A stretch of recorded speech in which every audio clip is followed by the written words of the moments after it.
All right, WCWO fans, as you know, we had to cancel the show tonight. So we're trying to bring you, some content at least tonight. You can watch while cleaning the house or if you're bored watching SmackDown, whatever. Um, I have with me one of my first guests that we're going to do some interviews with tonight. I believe Reggie's doing some as well. So yeah, hopefully we can get all these out to you throughout the night. Kind of like as if we had a show anyway. Now we are still having a show. It is Sunday night, but unfortunately tonight's been canceled. So again, doors open 5 o'clock Sunday for our award show, and then hopefully the awards go according to plan. It is wrestling. Who knows what happens there? But yeah, we're planning on starting the regular show at 6:30. So yeah. So my first guest, I have Shorty P. Knuckles, everybody's favorite. Not that was so much sarcasm in that. Come on, everybody loves me. No, nobody likes you, Shorty. Well, they at least pretend a little bit. A little bit, yes. Sounds like you're like in a microwave. Not sure how to fix that. Yes. All right, so I gotta know what's up with this Irish ape thing that they started announcing you as. Well, I figured it was about time I started kind of getting back to my roots, paying some homage to my Irish heritage, and well, what do you say? I look a lot like an ape anyway. That is very true. You are very hairy. Yes. Yes. So you just decided, like, hey, call me the Irish ape? You don't see it as an insult? Oh, no, of course not. Apes it's a compliment, really. Because if you think about it, everybody knows an Irish ape always gets what they want, no matter what.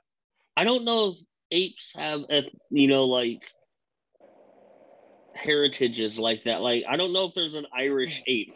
And I don't know if I would want to see a drunk ape. That would be scary. It can be interesting, that's for sure. So you got Professor Wiley out there with you. How did that come about? Well, he goes from Hadari to you, a man from the jungle with a guy that's as hairy as a dominant jungle animal. Well, you see, I saw something in Wiley. I see potential that with him by my side, I feel we can accomplish a lot at WCWO as well as other places. And well, Hadari just didn't have the brains to take advantage of that. So I decided I'd step in and have a talk with Wiley. So you're saying you're as smart as Coco the Ape, the one that can, like, do sign language and stuff. Well, unfortunately, the only sign language I know is I probably can't do one here. But I just did 3 of them. They're perfectly fine. Well, except for the first one. If people know sign language, they'll laugh at that first one. I have a feeling I'm going to have to look that up to it in yeah. So you've been around WCWO for years. I know I got started in 2004 with Basher. I think you came shortly after that. Is that correct? I want to say about 07, middle 06, I think is when I started in. Yes, and you started out as a referee, kind of the traditional come up, right? I done reffing. I ran sound for a while as well when needed. Yeah, and the whole time you were training. Yes. Yeah, and who all trained you? I know I know Basher, Pogo. Well, were you trained by Pogo and Baron group? Mostly it was Basher and Pogo, but Baron was there, so I'm kind of helped out some with it. Okay, yeah, I know when I was going through the training, especially once he got the building and doing that, it was a lot of Baron and Pogo. So yeah. Because I trained in 24 or 2004, 2005, in the shed in the backyard. Oh, I remember that place. Yeah, where it started out on his neighbor and then moved over and all that. But so Pogo was always there for that. So you started there. Where else have you worked outside of WCWO? Oh, mostly around Indiana, a little bit Ohio, places like JICW, MCIW New Breed. I've been to Supreme a few times. Let's see. I'm trying to think. Look, there's been some others around the states. Been Okay. a lot of years, a lot of headshots. Yeah, that's the Primarily reason. around, Yes. yeah, primarily around central and southern Indiana. And a couple of And trips up then to Toledo. in regards to WCWO, what kind of accolades have you accomplished for those who may not know? That's been a while. Well, I did hold the Indiana Legends title for about 3 to 5 minutes. Okay. Unfortunately, Basher was not too pleased about that, so he decided to take it back. I've done a number of I think just about all of the Cage Fest matches or shows I've been in. Okay. So you honestly, you and Pogo probably vying for the most, Cage Fest, Cage Miss shows there are. Yeah. Kind of like Kane being the most in the Royal Rumble. Second with Dolph Ziggler there. But yeah. Yeah. A lot of those matches I actually think were with Pogo, or against him. Right. In some capacity, yeah. Yeah. Yeah. So not too many titles. I know you fought for a lot of them. Just coming up short, and you think Wiley is the one to help you cross that threshold. Yes, I think between his cleverness and my brute strength, he's not clever. We can make a pretty good team. He's not clever. The man's had a few good moments. What? He teamed up with me. That was a pretty smart move. You sure? Because Hidari is on a roll right now, especially since ditching him. I like to chalk that up to beginner's luck. He's still fairly young, got ways to go, I think. I mean, he did his research. He found the beast. Unfortunately, he just didn't know how to tame it and keep it in line. Yeah, no, that is a beast that honestly I don't think anyone can really control. Now, last year's in-game match in 2021, which I do got to go on the YouTube and fix the name of. I mislabeled the newest one. But last year's in-game match you were featured in, along with Jesse. Who else was on that team? It was you, Buck, Jesse. Let me see if I can't pull that. Marshall Silver. I think it was Marshall as well. Let me go back to my records here and see. And by records, I mean graphics that I still have saved. 2021. Yeah, so we got, it was you, Buck, Jesse, with Kate on the outside, and then Marshall Silver, Utter Chaos Scarecrow, and then they had a guest partner that was not announced. Yes, that's right. Now it's been over a year. There's no way I can barely remember from week to week anymore. Just being honest there, but yeah. So you were in that. How was that? That was a main event match. That was a pretty decent match. I'll give it that. Jed especially being there was definitely a challenge to work around. That's a lot of man. Yes, and that's a lot to work around. Yeah, and you battled Jed throughout the years. Oh yes, that. Bring back some flashbacks there. Yeah, that's called PTSD at that point. Yeah. So now, more recently, last week, I think it was last week, Scramble match. You, Pogo, and Johnny Wade decided to just start beating the living crap out of each other with weapons. What was going on there? Well, Johnny's just got a face that I feel is really made for hitting. And so every chance I get, I just like to see how badly I can hurt him. Pogo, on the other hand, I think he thinks he's a hero, I believe, because every time he wants to try to interject himself and try to save somebody. That's fine, dandy, if he wants to, go deal with others. But I'm not too thrilled with him getting in the way of me and Johnny. That's not setting too well. So, what is it? I mean, you guys just basically took each other out of the match. Is that the end of it, or what? Like, I don't think it is. No. So, should we expect you to be the one? Like, do we just need to be paying attention? Are you just going to start attacking Pogo whenever you want now, or what? I have plans for Pogo, but I'm kind of leaning more towards trying to finish some business with Johnny. Unless, of course, Pogo. Like, what is it with Johnny that you have against him? I mean, he's a good guy. Nobody has issues with him backstage. His problem is he just doesn't know when to give up. No matter how many times I beat him down. Oh, of course. I mean, at first it was fun. It was fun to keep knocking him down every time he got up. But now it's a little tedious, a little annoying.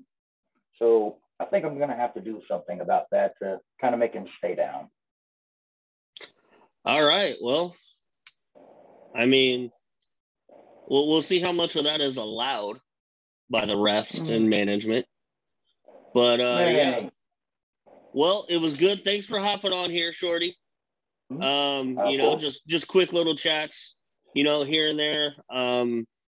Like I said, we're just trying to get some content out to fans tonight, even though there is no show tonight. So, again, fans, you can come see Shorty get beat up on Sunday if you want.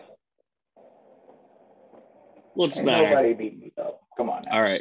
All right, sure. All right, well, thanks for joining in, Shorty. We'll catch you Sunday as well.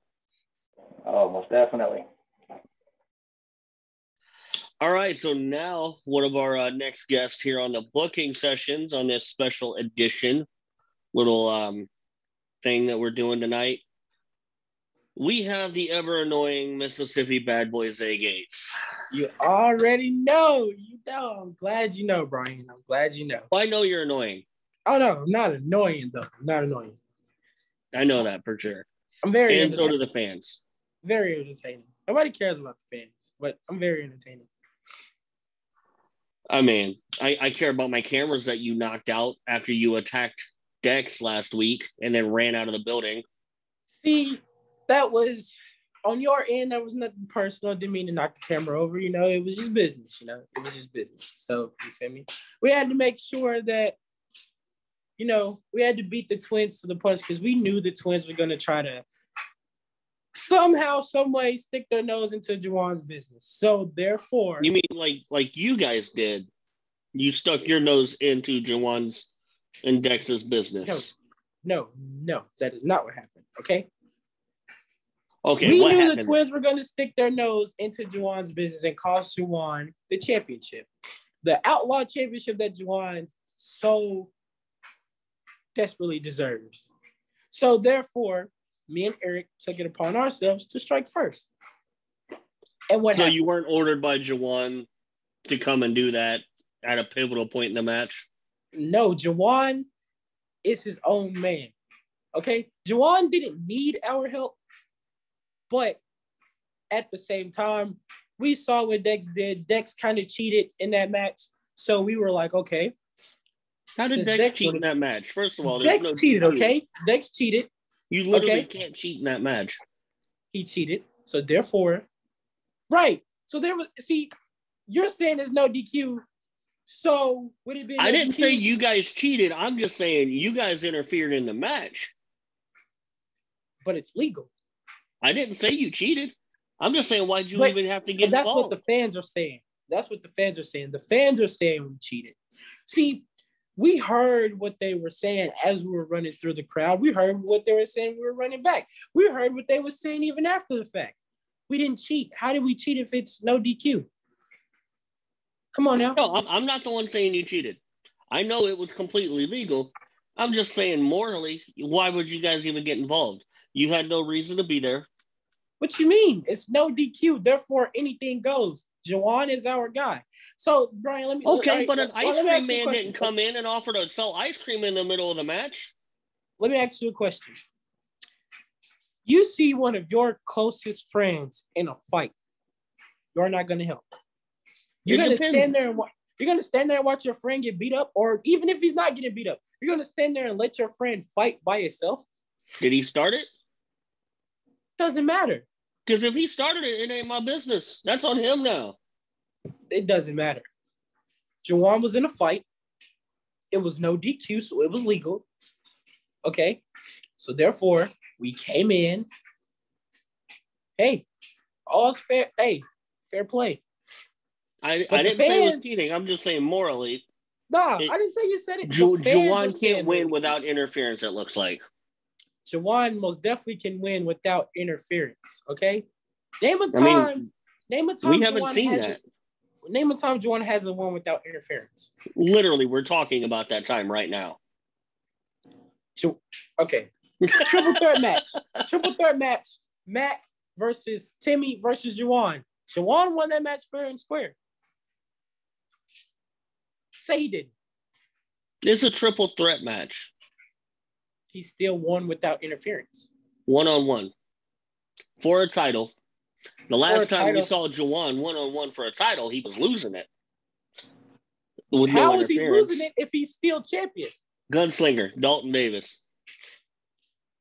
Y'all weren't there to interfere. We're talking, see, that's the past. And now we fast forward here. Okay. 1-on-1 for a title, you guys got to jump in and interfere. And just like Dex Royal, Cagemas, 2021. Dex Royal versus Juwan Thomas for the WCW Outlaw Champion. What happened? Dex Royal lost. Juwan Thomas won. Nobody has been able to defeat Juwan Thomas. You guys interfered in that match. When I say you guys, I'm talking about you and Eric Onyx, collectively known as M2P. Right. Glad you know that. But when did Eric interfere? Near the end of the match. When Dex was trying to climb out. Did Eric get in the ring? No, Dex wouldn't let him in the ring. But then again, Eric wasn't letting him out of the ring. Eric never attempted and then he went through a damn door because of it. Listen, first of all, I went through the door. Oh, yeah, that's right. Second off, Eric never walked towards the ring to get to... Eric didn't walk not 1 foot near the ring to even try to get in the ring. Yeah, if I interfered, I went through a door, so be it. But guess what happened? Juwan Thomas, by himself, defeated Dex Royal and won the Outlaw Championship.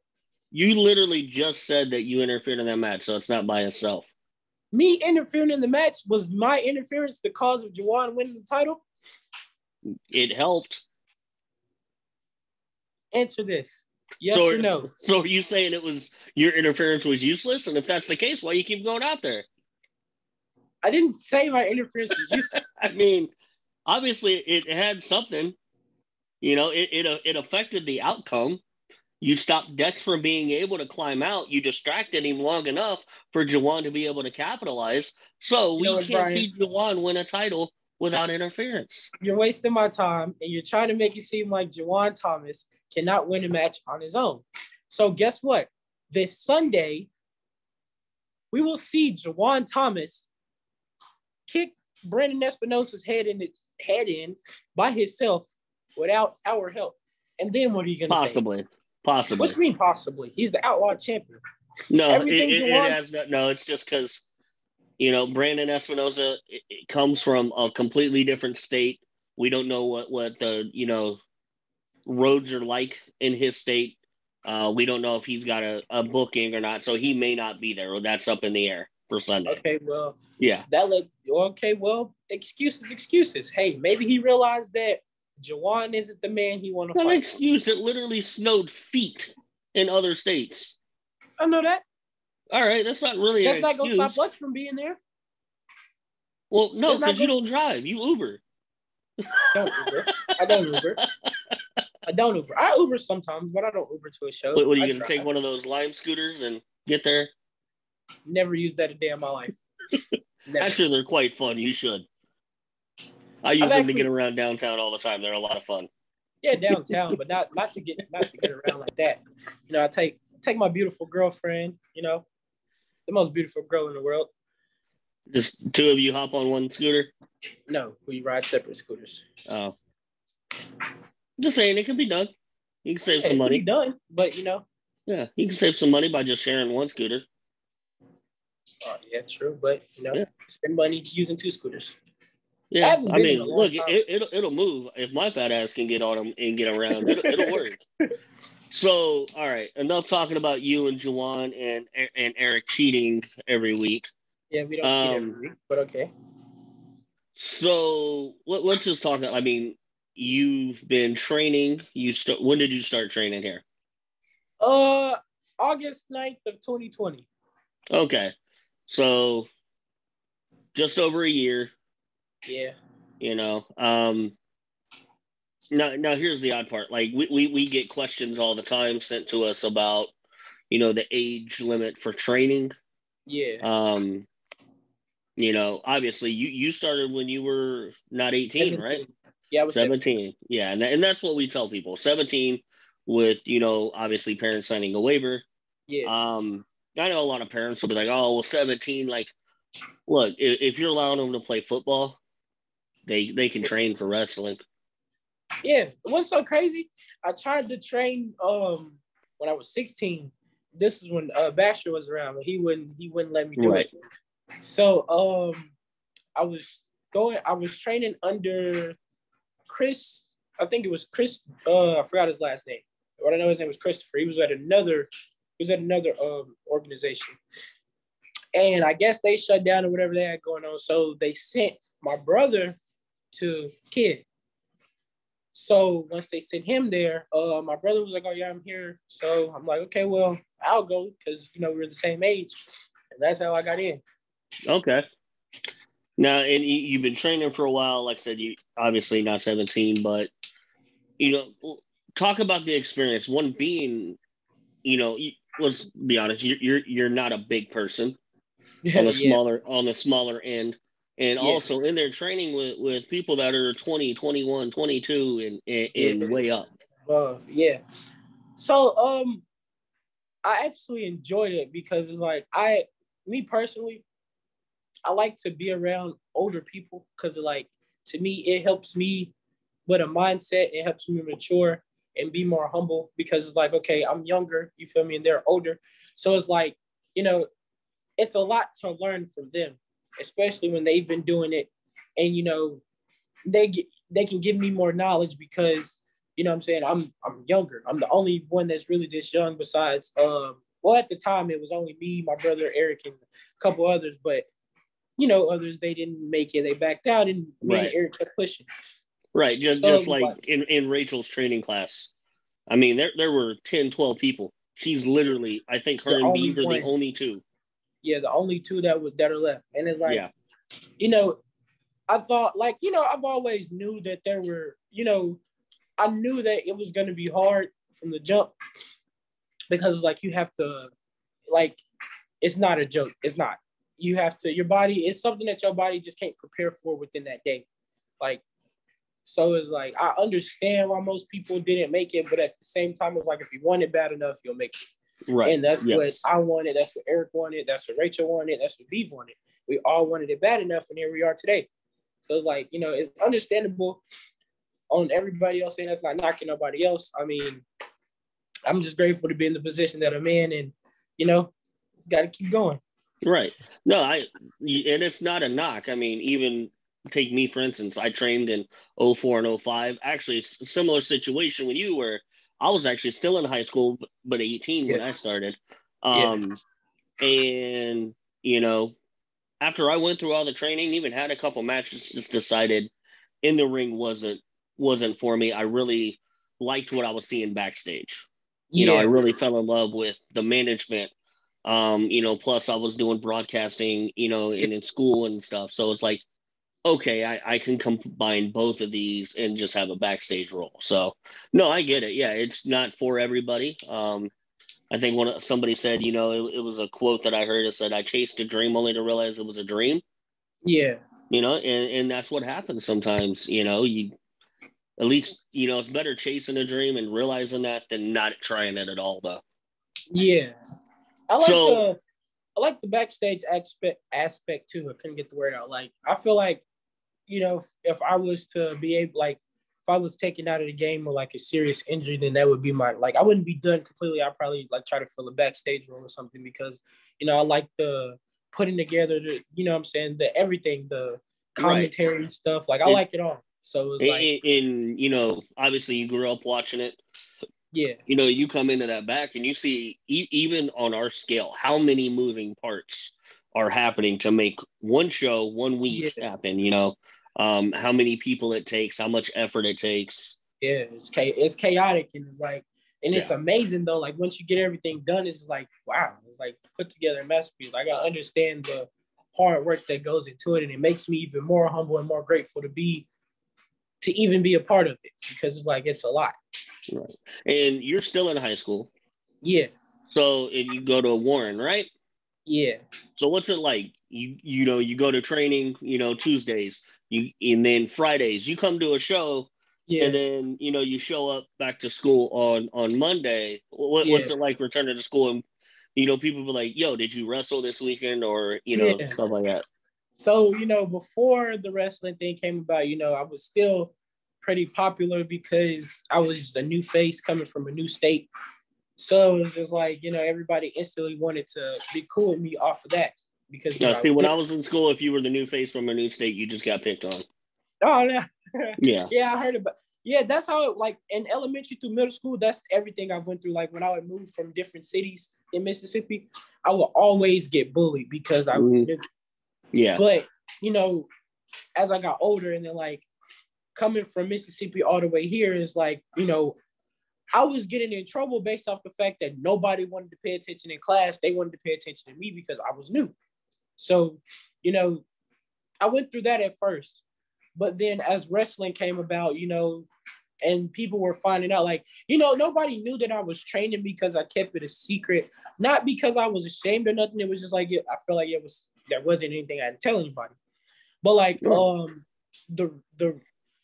the excitement and the questions came after my debut match. I wrestled Dex.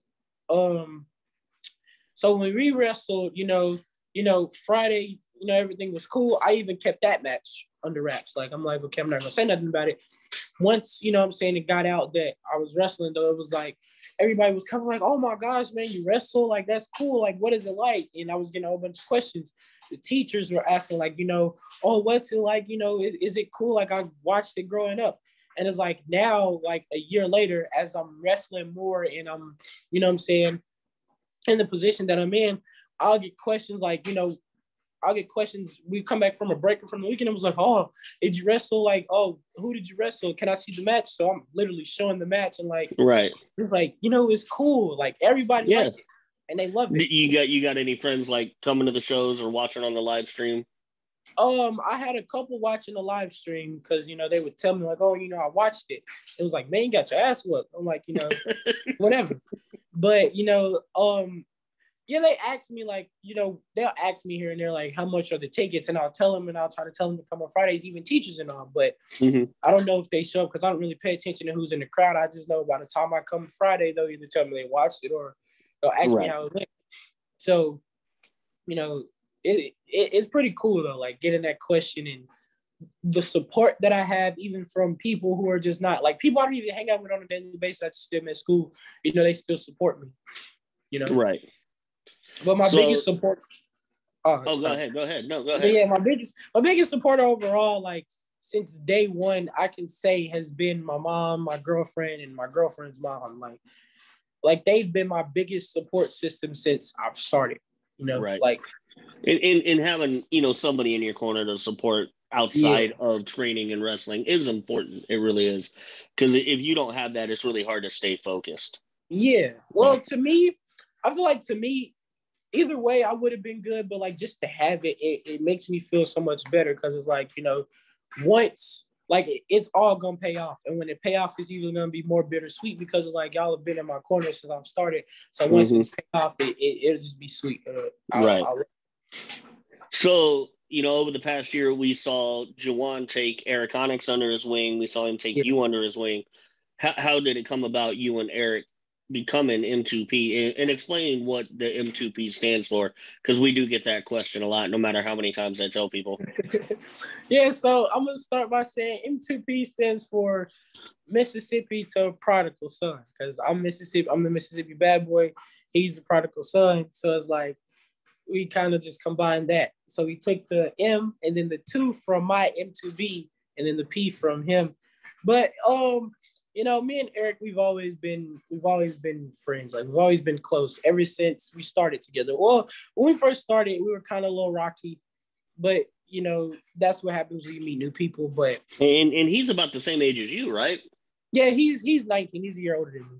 Okay. And did you guys go to the same school or no? Oh no, he had already graduated. So I met him at the Doug. Like, that's what, like, when we all met, me, him, my brother, like, we were cool. We were all close, but as we were a little rocky because of just getting to know each other. But once we got to know each other, we like clicked. And it's like, we've always wanted it. Like, since day one, we've always wanted it. So that's when we finally had the talk and had the meeting. Like, yeah, we're gonna be a team. So once I started with Juwan, it's like, Eric has been gone. Let's get him back. Made the phone call. He was ready to come back. There was M2P. There was us and Juwan. So obviously, Juwan bringing you guys along taught you guys to, have realistic goals to set. What are some that you guys as a tag team have set? So as a tag team, our number one goal is to be the WCWO Tag Team Champions. That is our number one goal. That was our goal since day one. That's what we want to do. We want to make sure we be the tag team champions, and we want to be the best tag team we can ever be. Like, we want to be the top dogs, but we know it's a lot of hard work to get there. No matter how much we despise the fans, no matter how much management gets on our damn nerves, no matter how much y'all put us in these crazy matches against these unworthy opponents that are unworthy to even be in the squared circle with us, we still want to be the best tag team we can be, because, what I'm saying? If you tag team champions, but you're not good, nobody's going to want to see you. Well, if you're not good, you probably wouldn't be the tag team champions. That too, but, anything could happen. That is true. We did see the Russians win them late last year, so yeah. So, exactly. Yeah. So just one off night for the highlight reel, but yeah. Yeah. So it's like, that's our number one goal, and we're sticking with it. Now, you guys keep saying, "Hey, follow," asking me to follow you on TikTok. Obviously, I'm not doing that, but go ahead and plug your guys' TikTok for those who do want to follow you. Okay, so my TikTok, I don't know if Eric has a TikTok. We're working on our collective TikTok page, but right now you guys can follow me on TikTok at it's MBBZ. You can follow me on TikTok. Also follow me on Instagram at it's with 2 S Zay with underscore. So yeah. Okay. But make sure y'all follow me on TikTok at MBBZ Gates. I got a lot of fans. And I got a stalker, too, who keeps making fan pages about me. Stop it. It's weird. You sure you're not pulling a Kevin Durant and making your own fan pages? No, that's weird as well. You do know Kevin Durant does that, though. Yeah, but I don't do that. So, yeah, there's a couple of fans who keep making weird fan pages about being with me. I don't want you. You fans are ugly. You look ridiculous. Okay? All right. Well, on that note, Zay, thanks for joining us tonight. Unfortunately, some of the roads around here did get cleared up, it looked like, but we would have rather been safe than sorry. Yeah. So we pushed the show back to Sunday. Obviously, hopefully you'll be there Sunday. Who knows what's going to happen? So, yeah. I'm going to tell you what's going to happen before I log off. Juwan Thomas, whoever he faces, he's going to kick their head in. And just like always, every Friday night, but for the one time on a Sunday, you're going to see M2P show up and show out. So make sure y'all get y'all tickets and come see this cute face right here. Does his thing, and my partner. Make sure you see him do his thing. and the world champion, you know. So yeah, it was a pleasure for you to have me, you know. Yeah. And it was a pleasure for you for me to be here. So, and it was a pleasure for you fans to see me too. All right, WCWO fans, this is Brian Clark here. I have via Zoom from his home. Where's home? Scarecrow. Aurora, Indiana. Was gonna have a chat with Scarecrow. Right here, Zoom. So yeah, like I know you just made your return a couple weeks ago. So far hasn't fared well. I did win my first match back, but I did have my ass handed to me by them two little kids. But I mean, I did come out victorious, but it wasn't the way I wanted it to. But my second match there, I didn't get a win or a loss. So, well, you didn't get pinned. Yeah. Yeah, but before you took the hiatus, you were starting to build up steam with the WCW fans. They were always clamoring and cheering for you. You were really on a roll. What derailed that? I was booked for other shows and stuff like that, and then was being a number one contender of another promotion I was in, and unfortunately, on November 11th, I suffered a heart attack, and it scared the hell out of me. As you know, I was a smoker and all that stuff, so kind of get winded pretty quick, and then what had happened was it started on a Monday. If I felt like I was getting like a chest cold, and then it worked all the way until Thursday, and it just felt like my right shoulder was sore, like I had been throwing a baseball for like 4 days straight. And so I went to work Thursday morning on November 11th, and I knew something wasn't right.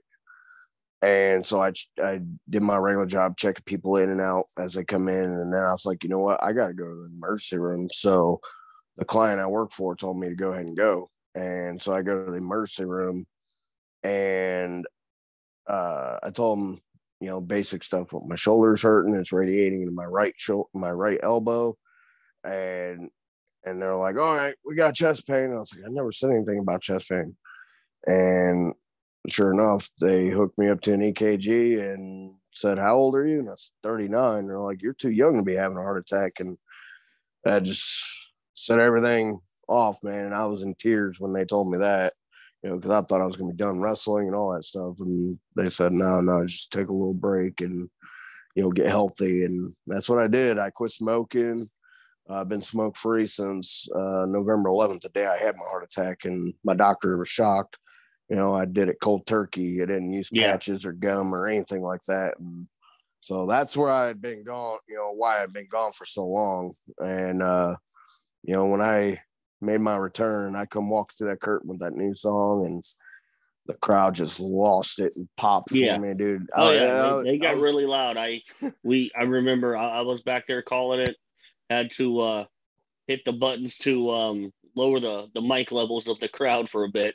It got pretty loud. So I was crying on the inside. It felt good to be back. So yeah, I was gonna say we didn't see your face paint running. So either that or you got that good like L'Oreal mascara.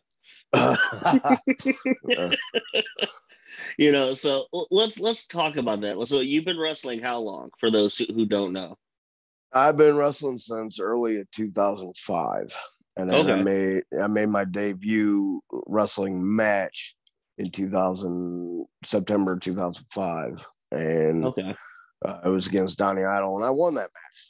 So, shortly right after I got into business, which was 2004. So yeah, we're right about the same time. Yeah, and you primarily stayed down south for the most part, right?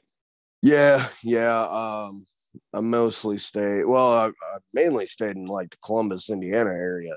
And then I ended up moving to where I'm at now. And then I ventured out to Ohio, like Cincinnati, Ohio, and stuff like that. And it was just maybe a year and a half ago, JKO reached out to me. Me and him actually had a match up there in Muncie, Indiana. It ended up being the best match of my career. Loved working that match with him. And then a show got canceled that we were both booked at. He messaged me on a Thursday, said, "Hey, can you work tomorrow night at WCWO?" And I said, "Sure." And I got there, and I tell you what, dude, the locker room, the feeling that I got was like a warm welcome and family oriented. I'm like, you know what? It's my new home. So yeah, we definitely we love the vibe that's back there. People do help each other out, give each other advice, share their experiences from travels. Yeah. But I mean, funny thing, like well, go ahead. Like I'll sit there, I'll watch some of the matches on the TV screen, and then I get some of the young guys coming, "Hey man, what could have I done better?" And I give them my advice, and here's what you should do, here's what you shouldn't do. Right. And two of my students that actually work there, Ruthless Domination, I help train them. There's times where they've come up to me, "Hey, what could have I done better?" And I give my advice. So, I mean, that's what I like. They come up to me. I don't go to them. They come to me. Yeah. That's what I like. So, we have a lot of young, hungry kids that are, eager to learn, eager to get better. A lot of them, man, when they mess up in a match or something just doesn't happen 100% the way it was planned, like they really, there's quite a few back there that really take it to heart and like let it beat them up. So luckily we have guys like you back there, guys like, Jed when when he's around. For a while, Jawan was doing that, and then he turned to the dark side. And I mean, he's taken two young kids under his wing, which he just ran into a couple weeks ago. We saw how that's going.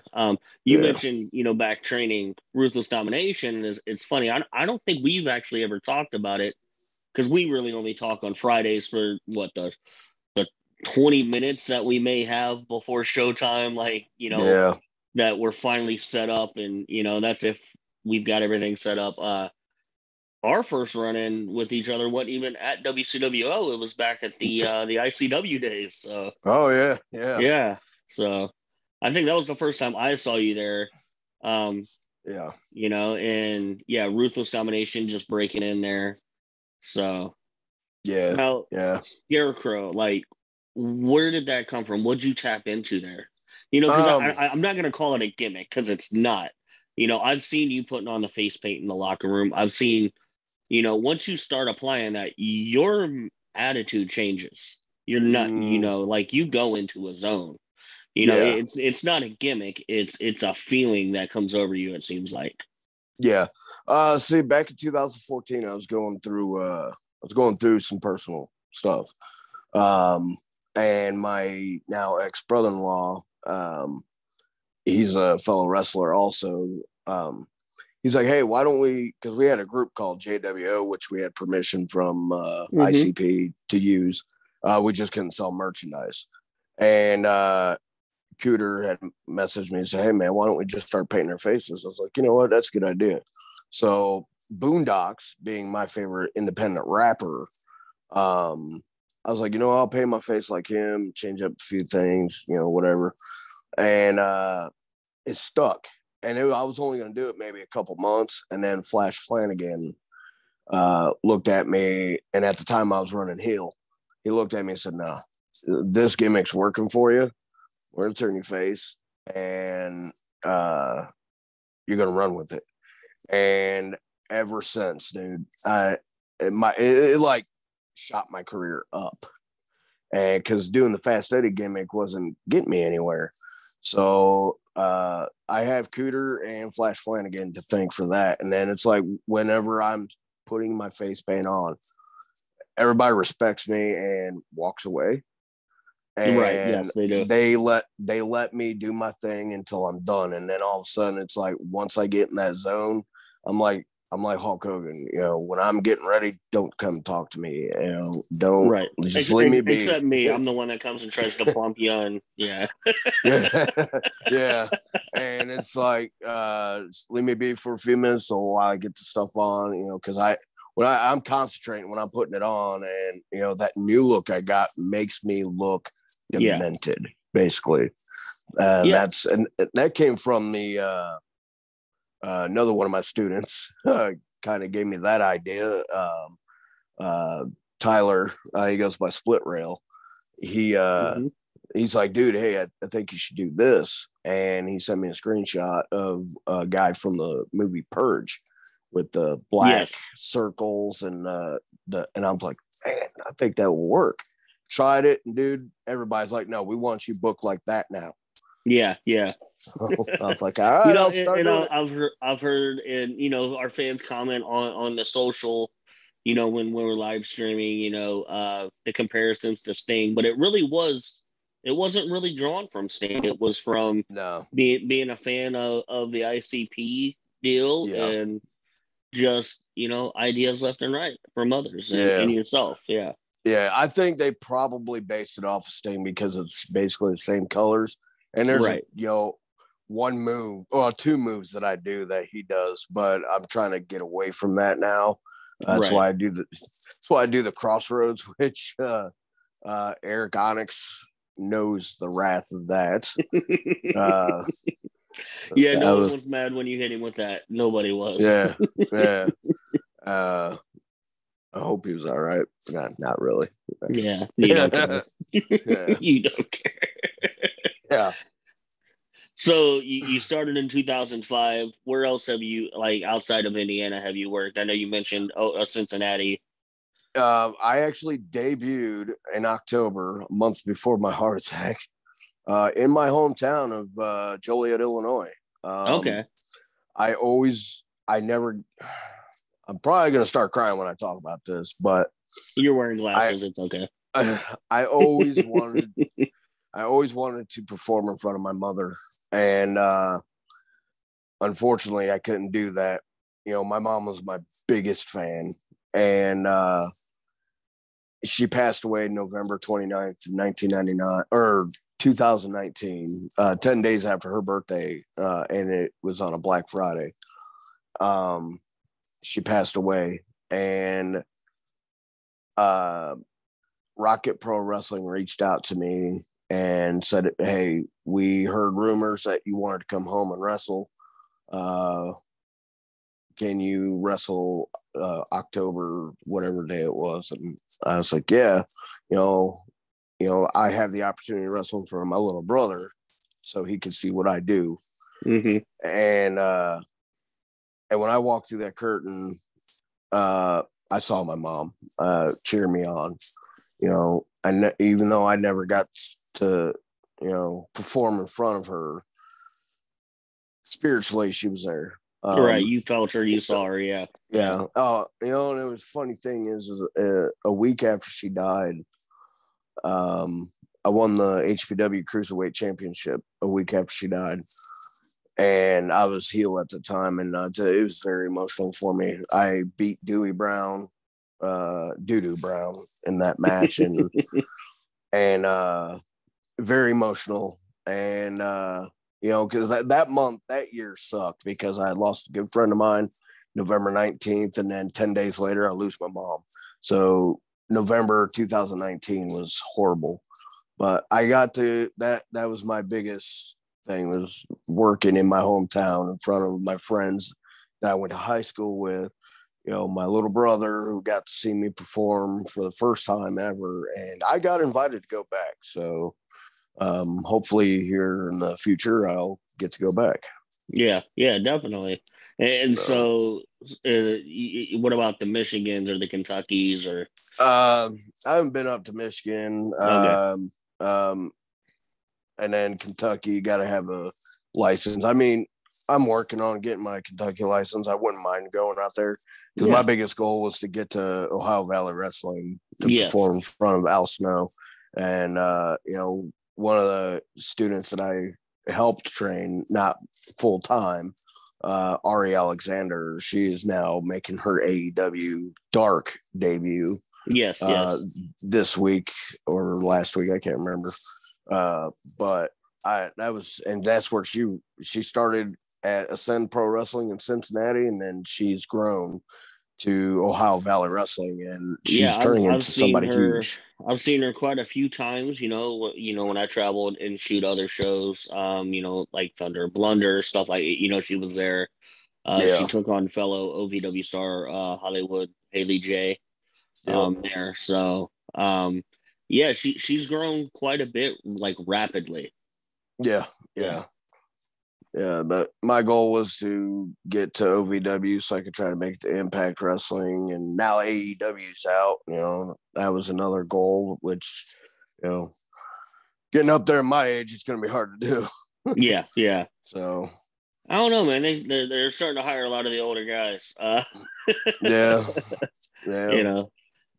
So you started in 2005. It wasn't until, what was that, 2021? I think it was, or was it the end of 2020? That you made your WCWO debut. It was 2020, October 2020. Yeah. Okay. Yeah, dude. Everything blurs. I mean, I still remember when I came back to do the relaunch with everybody. And that was kicking everything off, resetting absolutely everything. Yeah, and I got to be a part of that too. And I remember last Friday, but that's about it. Yeah. I'm glad I got to be a part of the relaunch of WCW and seeing what it is now today. And man, it's got me learning how to work cameras now. I tell you what, it's a pain. Butt, for people at home, like, hey, I'm yelling at them, like, not like in a mean way, but I'm like, guys, there's cameras here. There's cameras here. Look at them. Yeah. And that's what I'm still trying to get used to.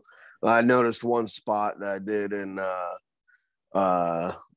my return when I dropped down to the second rope and he choked me, and it's just straight wall in front of me. I'm like, son of a bitch.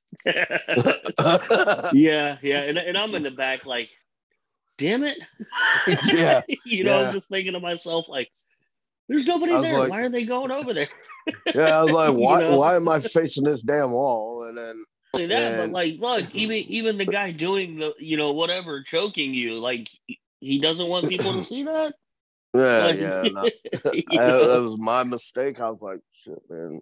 Still trying to, but it was my return back. So, I had been wrestling in a few months. So, right. Yeah. And then, so, you made your debut, but even on your debut, you had a reaction. Yeah. Like, and we were just sitting back there like, well, damn. Okay. Yeah. I don't think we weren't really live streaming yet. We were still building this whole system up. Yeah. But we were just like, damn, okay, all right. Yeah. So how was that at a place you've never been before to have that type of cheering happen? Yeah. It shows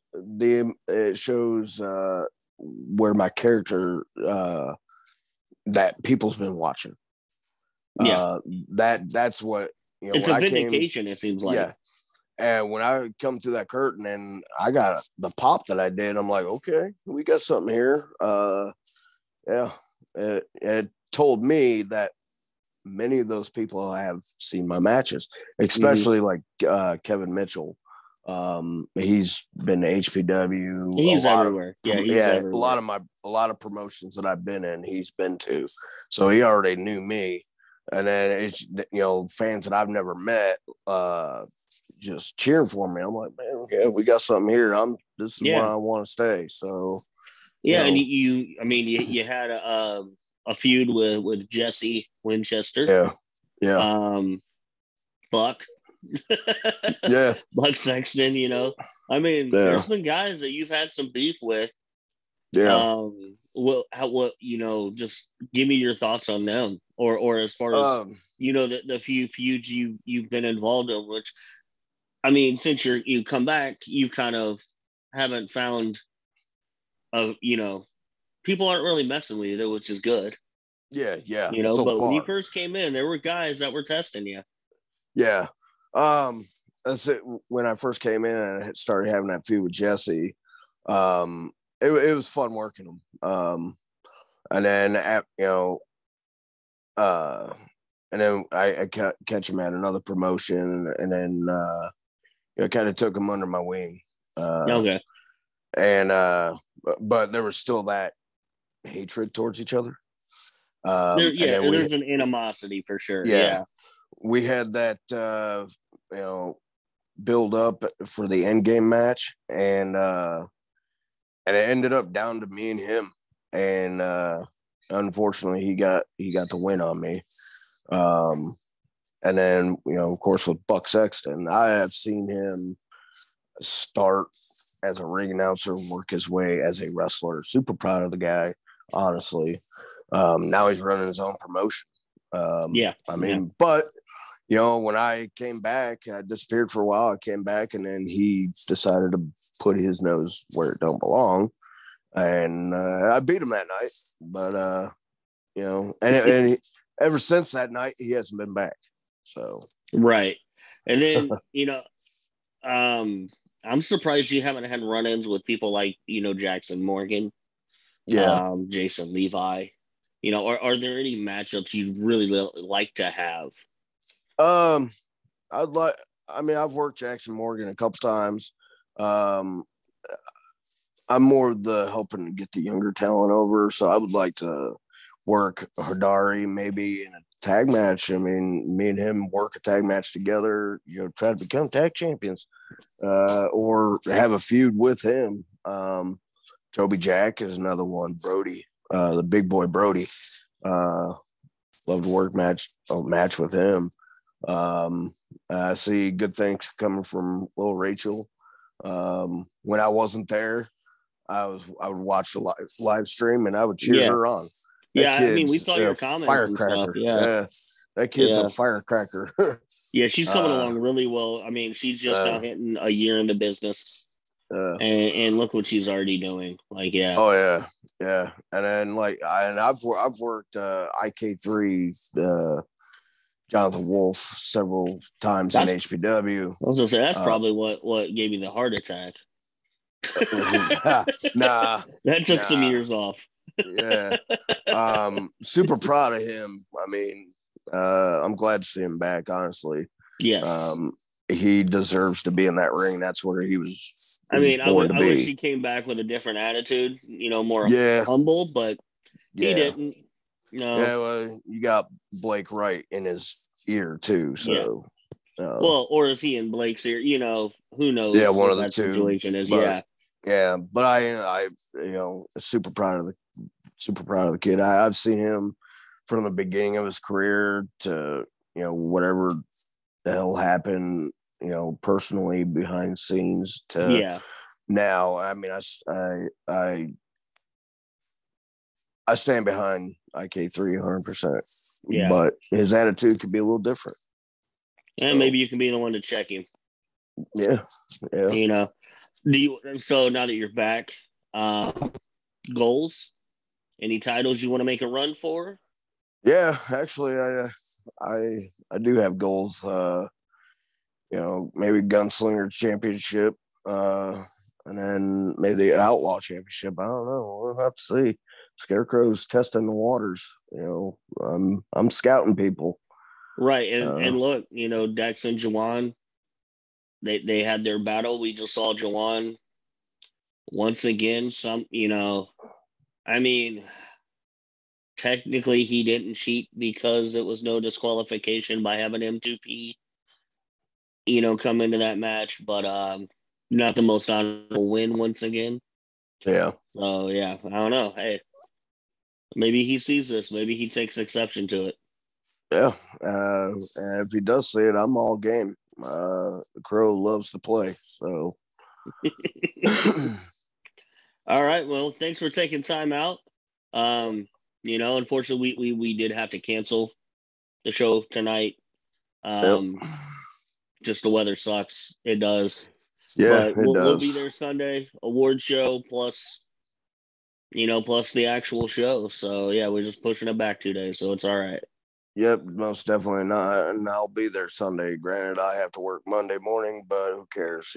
This business, I got in this business in a weird way. You know, when I was real little, I watched WCW, and I was like, "That's what I want to do." And my cousin looked at me and said, "You won't last 2 years." Here I am now. I'm a Hall of Famer. I mean, What Hall of Fame? HPW. I was Okay. the last cruiserweight champion there, and I was the last Hall of Fame inductee. So, and here I am, and what I started in 2005. It's 2022 now, and I'm still going. Right. I actually fell in love with the business after being in it like 4 or 5 years. I'm like, you know what, I love this. Yeah. But I only got in it to prove a point, and I think I've proven it. And my cousin respects me now. So, yeah, this is definitely a business. That once you're in it, you get a taste of it. Mm-hmm. It's it's like quitting tobacco. It's except for you, like it's hard to leave the business and actually leave it. Yeah. Like when I had my heart attack, I as soon as I said, "No, I'm gonna have to leave wrestling," I started bawling, and the nurses said, "No. You only got one stent in. You're fine.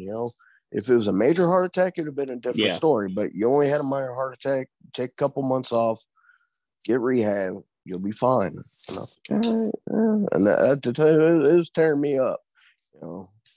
I'm glad to be back. Oh yeah, we're glad to have you back, and hopefully you get matched up with somebody like IK3 or Jawan and humble them a bit. So yeah. Well, Scarecrow, thanks for taking time out, chatting with us. Letting the fans no in problem. on some stuff and things that they may not have known. So do you got Twitter, Instagram, anything you want to plug? I'm hardly on Twitter or Instagram. I'm usually on TikTok a lot or Hold Facebook. on, you're 39 and you're on TikTok? Yeah. Do you follow M2P? No. Apparently they have a TikTok. I'm not following them. I do have one video that I have over 160,000 views on, which I'm actually happy, dude. I was all excited, but I don't remember my Twitter handle but my Instagram handle is like Scarecrow 2005. And I think that's the same thing with Twitter. I'm not sure. So but I'm either that or on Facebook. So right. And how do they find you on Facebook? Do have a like page. All you have to do is search Scarecrow, and you can find all my stuff on there. All right. I'm trying to get with my shirt guy to get more shirts made, so I can have merchandise for sale at WCWO. I do have baseball cards too, so $5 a piece. So all right. Hey, that's merch, man. Guys, buy it up. Buy it up. Yep. All right, man. Well, thanks for taking the time out. So we'll check you later. Problem. All righty. All right, guys. Brian Clark here once again. This time we have somebody who hasn't been seen in a bit at the Outlaw Arena, but wanted to say something. I mean, obviously he knows, he saw the post that the show tonight was canceled. But we have Dalton Davis here. How's it going, Brian? Long time no see. Yeah, it's been a while. It's been, a couple months now, hasn't it? Yeah, but it's been a minute. It's been a minute. Well, where the hell you been? Life has caught up to me, and, trying to take that day by day. I want to make sure I'm at 100% back.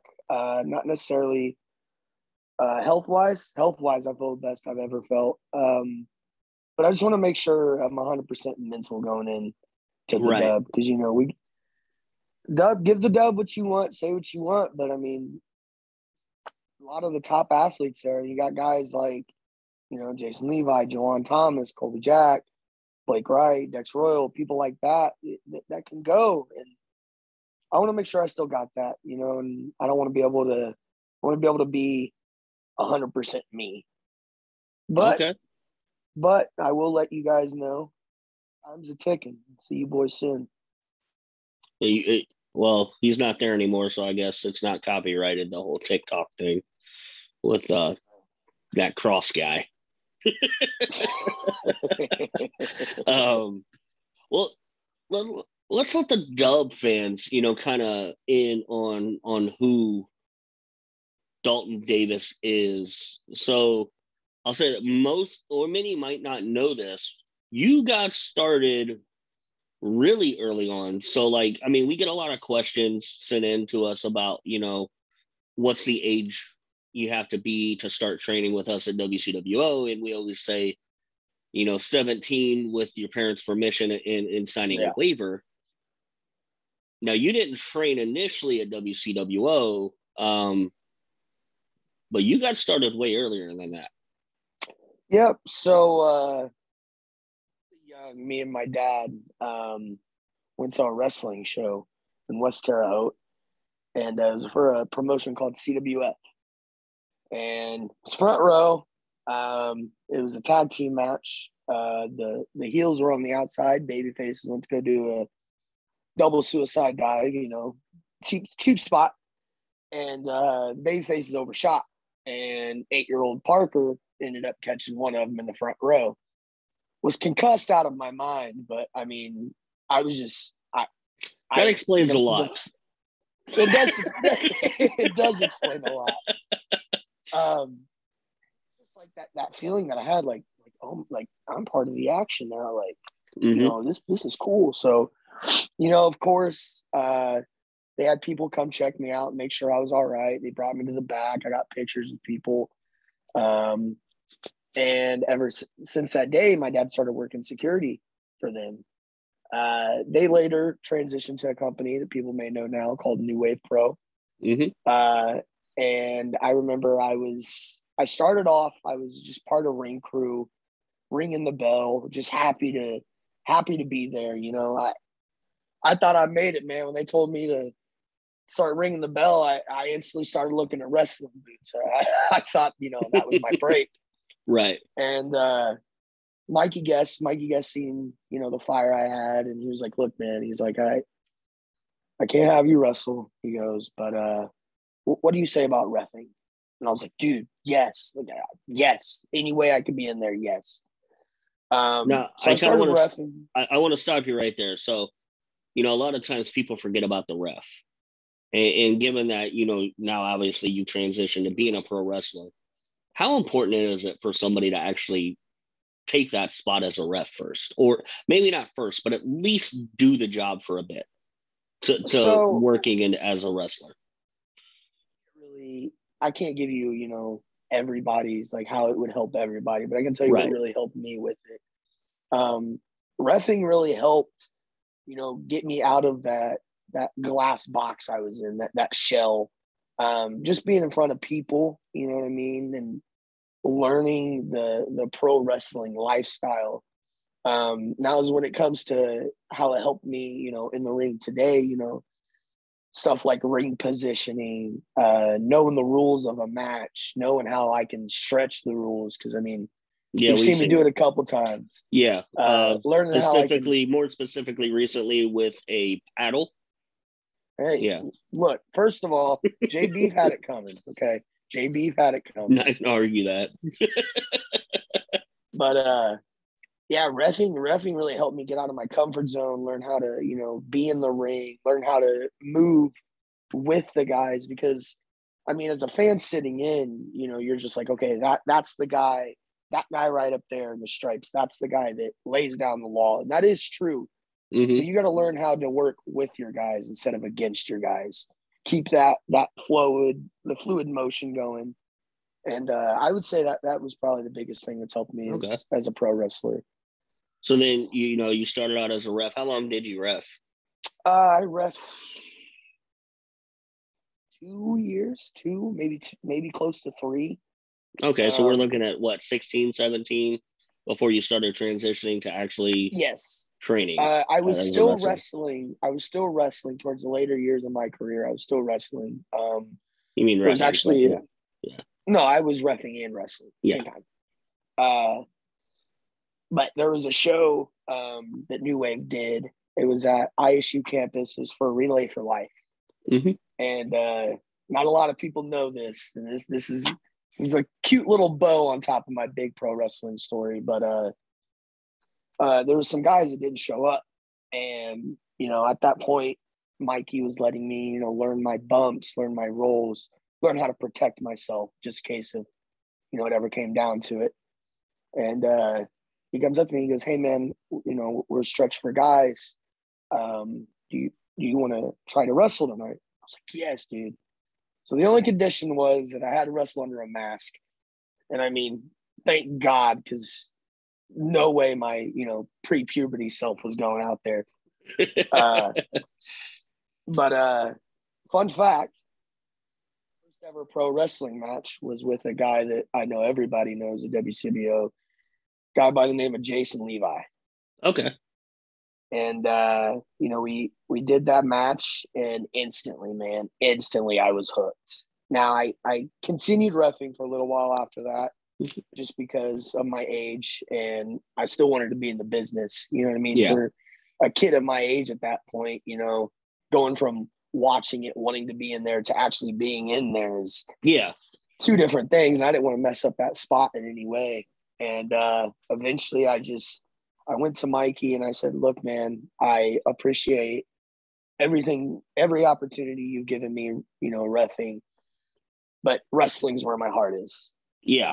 And Mikey made me go, you know, get checked out, make sure that I was, you know, still a healthy growing boy, that, you know, the bumps that I'd been taking and stuff didn't mess me up. And so I came back to him, had a full physical, and I said, "Look, I got the okay. It's just on you now." And Mikey said, "Start training." And the rest is history. Who'd you start training with? So I started off training with New Way Pro, obviously. Okay. It was Ollie Tharp, Mikey Guess, and a guy by the name of Tolerance Zero. Those are my earlier trainers. And then after a little while, Sam Knight came in and took me under his wing. Mm-hmm. And he really, I wouldn't say New Wave gave me my fundamentals, taught me, you know, how to get by. Sam Knight really taught me how this business is, and how to carry myself as a professional, and how to be on that next level of matches, I guess is what I'm trying to say. So yeah, definitely so it's credit like to those guys. So it's like, look, they taught you how to put, you know, spread peanut butter on the sandwich. Sam Knight came in and taught you, you know, strawberry jelly and jam is the way to go. Now you add that. It is the way to go. I'm fat. I gotta relate it to food. Dude, strawberry jelly is slept on, man. Oh, it's the greatest. Grape jelly sucks. Go ahead. I would say it sucks. It's not the worst, but strawberry is definitely superior. That's for sure. Oh, yes. So then you started training with Sam, and you were working, you know, down in Terre Haute. At what point did you start venturing outside of the Terre Haute area to work or to wrestle? So I'd made a few connections from reffing that really helped me. You know, just different companies that did bring me in as a ref. Some stuff went sour between me and New Wave. And I was just like, you know, look, this is indie wrestling. You know, they still love New Wave, still wish them the best.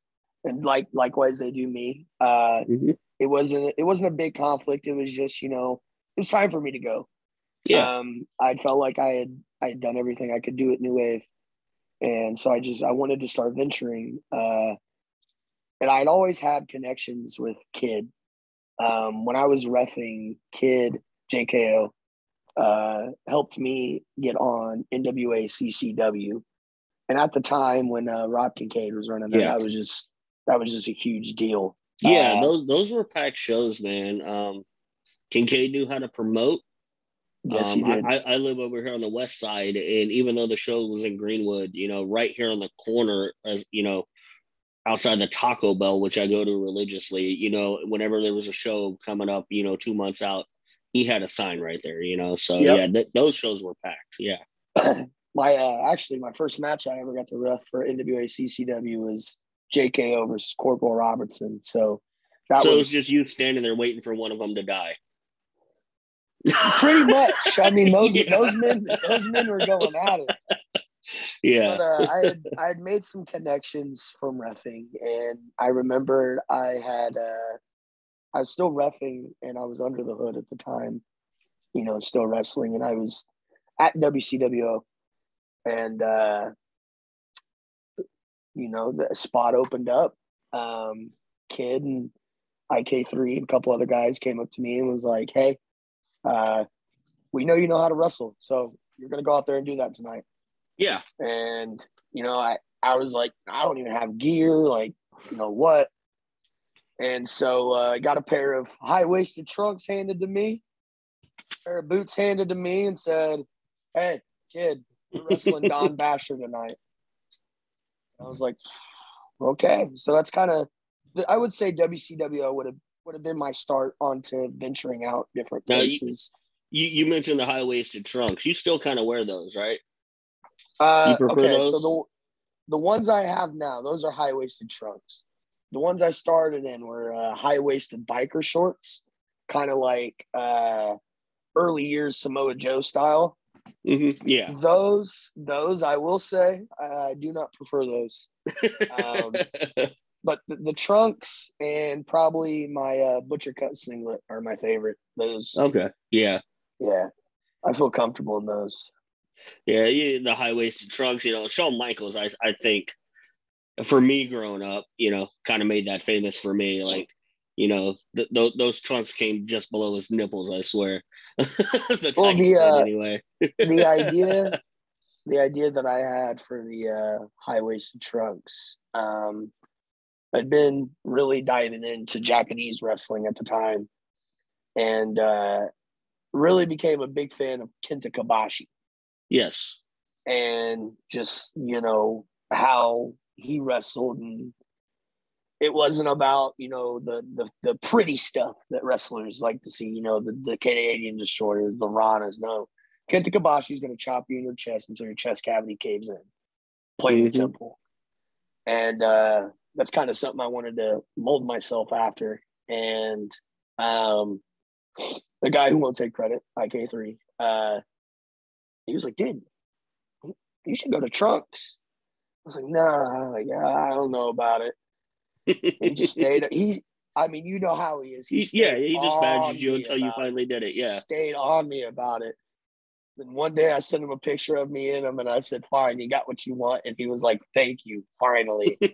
And at first I was like, man, felt like I was going out there naked. I mean, I practically was, but yeah, pretty much, yeah. That's why I love that joke. So somebody was like, pro wrestling's weird. Two men fighting over belts, but their pants, they can't even wear them. It's like, yeah, I get it. Yeah. So you started traveling out. You were reffing. At what time did you come to the Dub? Earlier on refereeing.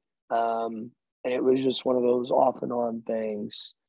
And then I would say, I mean, I'd always went to the Dub. Like I said, I wasn't there every week, but I'd make my occasional pop-ins. And then I would say probably when I started coming back to the Dub heavily was the relaunch. And it was just, I started working back there again. I realized how fun the Dub was and how much I missed it. And at the time, there was a lot of backstage politics going on, and I don't need to get into that, but I wanted to be able to do my part for a company that I felt helped me. And so you've been there, the rest is history. Yeah, actually, my return back was at the relaunch. Nice. So, yeah, I've been off and on at the Dub since 2004.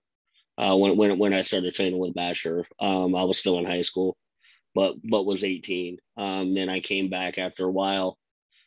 It kind of like you hear Bruce Pritchard talk about, you go away, learn a new move. Well, I wasn't wrestling. I was going away, learning new, production and video stuff, getting more experience. Come back, bring that back to the Dub. We did a TV deal, on HTSN. Then when that was over, I disappeared for a bit. Then I came back at the relaunch. So yeah, that relaunch, that show was very it was fun and it was interesting. Now, obviously, we didn't have the production that we do now as far as live streaming and multiple cameras and stuff. Actually, I think I filmed it. I can't even remember anymore. I mean, I remember being there, but I don't know if I actually filmed anything. But man, that was a packed locker room, wasn't it? Oh yeah, it was packed. Yeah, and that's where I met you. We and that was really like, okay, it was not just a relaunch, but it was a reset of everything. Yeah. And as far as my role, I was still there observing, knowing what my role was going to be backstage, and just seeing, and getting the lay of the land from what it's going to be, that way basically I can jump on the train as it's moving. So it was an interesting night to say the least. It was a good show too. I need to find if I actually have that or not. I believe I was in a scramble match that night. Yeah, so it was it was interesting. Hold on one second. Yeah. Oh, all right. I can cut that out. I thought I heard somebody knocking on my door. Okay, and cut back. All right, so you came back at the relaunch. You did some scrambles. A lot. I mean, we do scramble. Everybody's in a scramble. Oh yeah. Ain't nothing better than 11:51 scramble, baby. Right, exactly. Actually, when we're doing the match cards now, it's just listed as scrambled eggs. That's a little insider thing. Like, we're just like scrambled eggs right here. Because who doesn't like scrambled eggs except, maybe vegans. But then you started having some feuds. You were putting on some banger matches. But I think you really started to shine, and I think that the crowd really started to take to you when you and Levi teamed up as the Knockout Society again. Now, you guys had been Knockout Society. Were you Knockout Society at the Dub? I know you had been at other places. Had you done it at the Dub yet? So, funny thing, the birth of Knockout Society was actually at the Dub. Okay. There was, they were running some tag teams, and me and Levi had making occasional appearances there. And we had talked to Kid and Basher and said, "Hey, look, we got this idea. We don't really know if it's going to work. We could fall flat on our face. But what better place to try it than the Dub?" Yeah. And they kind of sat and thought about it on a couple of weeks, and there was one week me and Levi showed up, and they said, "You guys are tagging tonight," and so that was the birth of the Knockout Society. Yeah, I think a lot had to do with us getting such a good welcome. Was our theme song. WCWO crowd loved "My Own Worst Enemy" by Lit. That is a great song. I won't lie. It is a great song. It is a banger. It is a banger. I mean, obviously, we can't play it now, but copyright. YouTube, Facebook, always yelling at me. I'm always getting those notifications. So yeah, you guys started teaming up. Then eventually, actually won the tag team titles. Didn't you? Wait. Yes. No, you didn't. No. Okay. We did not. Again, everything's a blur there. We had a tag team title opportunity. That's right. I believe it was either Cage Fest or Cage Muss. Either way, one of the two. Yeah. And it was me and Levi against the highlight reel. That's right. I remember that. Yes. Cage Muss, yes. Yep. Luckily, the highlight reel, they knew what they were doing. They took one of us out. Yeah. Ran up the other one, and I tried to come back in, but it was just too late. And they got the dub. So. Yeah, and here's the thing: that's not the only cage match you guys have had with them. You guys had one up at DCCW. Yes. Which I was there ringside shooting photos for. Witnessed that one up close and personal. A lot They of seem fun. Yeah, they seem to highlight have your guys' reel, number a lot. I will say, highlight reel. Reel's probably been the top rivalry of the Knockout Society. We've me and Levi, the highlight reel. We worked each other a lot of times, and each and every time we went out there, it's been fun. It's Yeah. been entertaining. As Sign Guy would say, I felt like we danced the tango very well together. Much credit to the highlight reel. Much credit Yeah. to the highlight reel. And they were fantastic matches. I know our fans loved them. We loved them. I loved calling them. And then after that, the asshole side of you came out. Shit happens. It does, but you chose violence that day. I did. I woke up, Yes. chose violence right off the bat. Yeah. You and Levi started battling it out and essentially just tried to kill each other. Well, that's what we do best, The best way I could describe that to you is everybody has a sibling. You know what I mean? Everybody has that one family member that Right. you love so much, but God, there's just some days you just want to punch them in the mouth. Mm-hmm. And that's just kind of what happened between me and Levi. We've always got love for each other. At the end of the day, that's always going to be my brother. But there's sometimes conflict of interest. There's times Levi gets in the way of things I want and vice versa. And I know each and every time me and Levi go out there, there's nothing that's going to be left on the table. Nobody knows me better There's than not even him. going to be a table left. Yeah, and we'll probably break that too. Right. Yeah. I know there's no one that knows me better than Levi and vice versa. I mean, I think that's why we flow so well as a tag team together is because, we've been to the trenches together. We've messed each other up a lot of times, Me and Levi had a pretty gnarly street fight here in Terre Haute a couple years ago, and that got pretty gruesome. Yeah, then you had one at the Dub.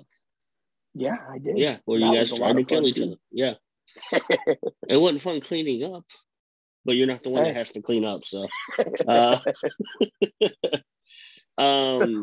speaking of thank you, Phil. Thank you, Phil, for cleaning up. By the way, I give you your quick little plug, man. I can't thank Phil because a couple of weeks ago we just had just a riot breaking out, with Juwan and Dex, and even me and Pete had to go out there and pull people apart and break it up, and Reggie as well. And somebody says, "What about security?" And I look over, and Phil's just standing right there looking at me, and he's like, "Yeah, I'm here," Well, hey, look, I will say I really do appreciate Phil. No, Phil's we the all hidden love gem Phil. of 1151. I call him the Chong of 1151. Very fitting. Yes.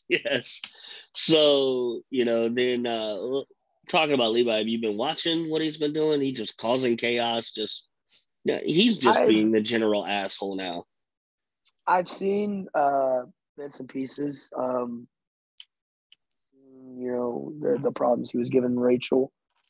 And,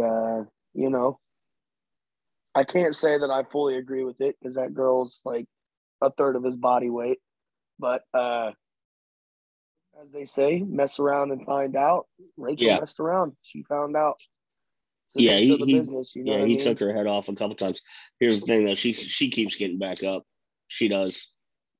She don't stay down. That's what I have seen. I will say, Rachel's got my attention right now. She's one of those people that, like Logan Myers, might not be the biggest person, might not be, the athlete of the locker room, but his technical mind, and Rachel's 450, and they both have that hit me as hard as you can. I'm gonna show you how quick I can get up attitude, and I can respect that.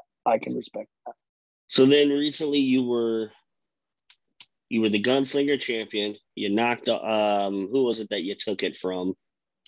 Juwan, who had it for a good while. He seemed unbeatable. and He you were did. able to not take that away.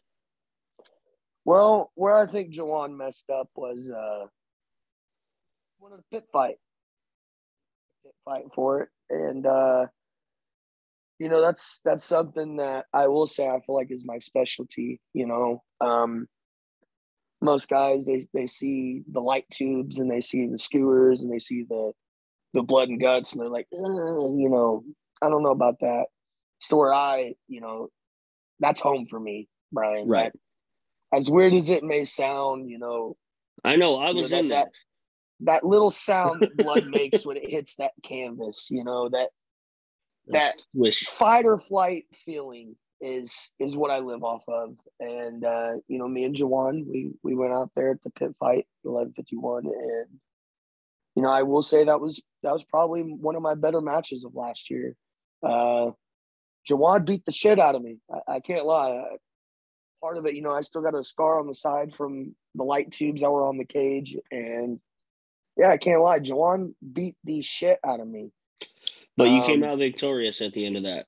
That I did. That and I hell, did. I was head through the door. Yeah, I was in there with you guys with the camera, and even I got hit with crap. Like, yeah. No one was got safe. gruesome. Yeah. No one was safe. No one was safe. Yeah. I remember, I think it was you were swinging a light tube, and I just saw it come in my direction. I'm like, there's no way for me to like duck or move at this point.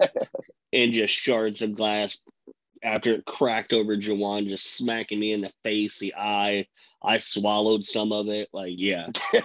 Yeah. Been there, buddy. Because I wear what I call my Air Jesus ones, my moccasins everywhere. And I took off my shoe and I had glass in the bottom of it. And I'm like, how am I bleeding? It was a fight for real.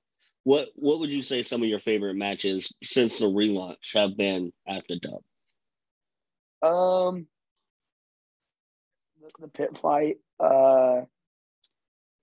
Hard for me to sit here and tell you that I didn't enjoy me and Dex Royal's scaffolding match. That was a lot of fun. Which I just want to say, which is odd because I know you're terrified of heights. Oh, I am. You agreed to the match, but you did not want to get up there. I'm just going to let people in on that. You did not want to get up there. Nope, I'll be the first one to tell you. It came to me and said, we were thinking about a scaffolding match. How do you feel about that? I don't know. I'm just the type of person that if you're gonna put me out of my comfort zone, screw it. We're gonna do it live, type of thing. Yeah. And me and I told Dex, I was like, look, man, like, like you're comfortable doing all those flips and stuff. At the time I was a little bit chunkier than what I am now, and I was like, big boys don't do well off their feet. Right. Humpty Dumpty didn't do a 450, man, when he fell. Exactly right. Yeah. But the scaffolding match, I really enjoyed me and Vinny Vichetti. That was a lot of fun.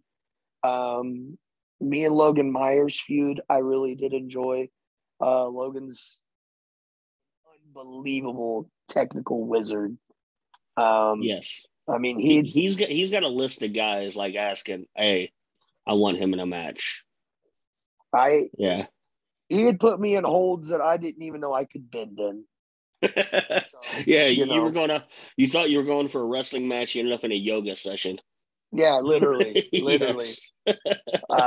Always had to make sure I stretched extra hard when I was wrestling Logan, stay limber. Yes. And then a while ago, there was a triple threat. It was me versus JKO versus Chris Gordon. I haven't seen the kid there since, but I wonder why. Yeah, I wonder why too, Brian. I wonder why too. Yeah. Well, what was that System of a Down song? Chop Suey? Yeah. Yeah. It was definitely that. Yes. But those are just a couple handfuls that I can think of off the top of my head. Like I said, anything with me in the highlight reel, I have thoroughly enjoyed. honestly, most of my stuff I've done at the Dub, I'm pretty proud of, and I have enjoyed. So yeah. And before I hit the record button, we had chatted a bit.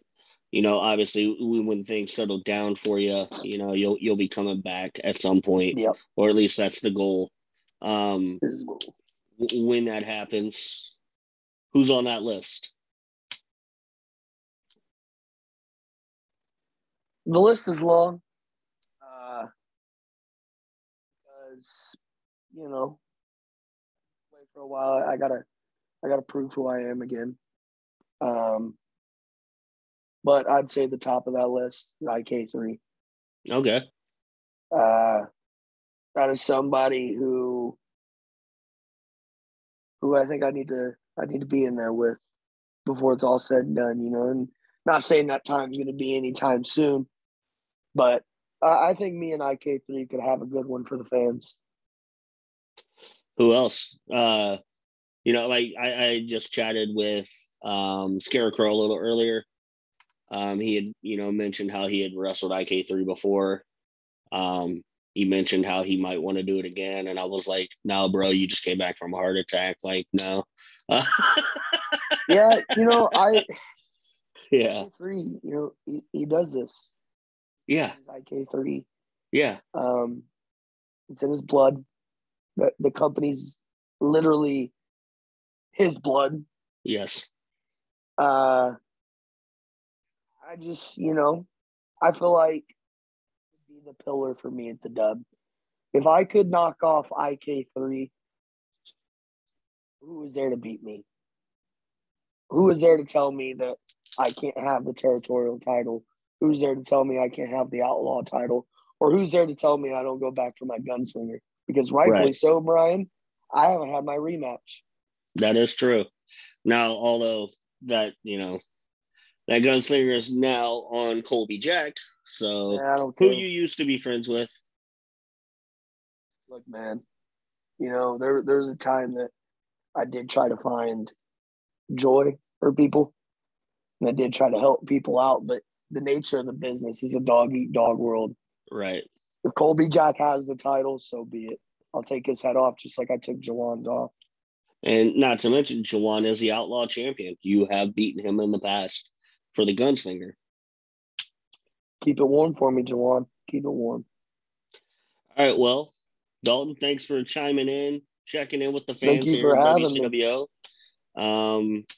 Hopefully we see you back sooner than later. I can say that for sure. Time's a ticking, boss. Time's a ticking. Awesome.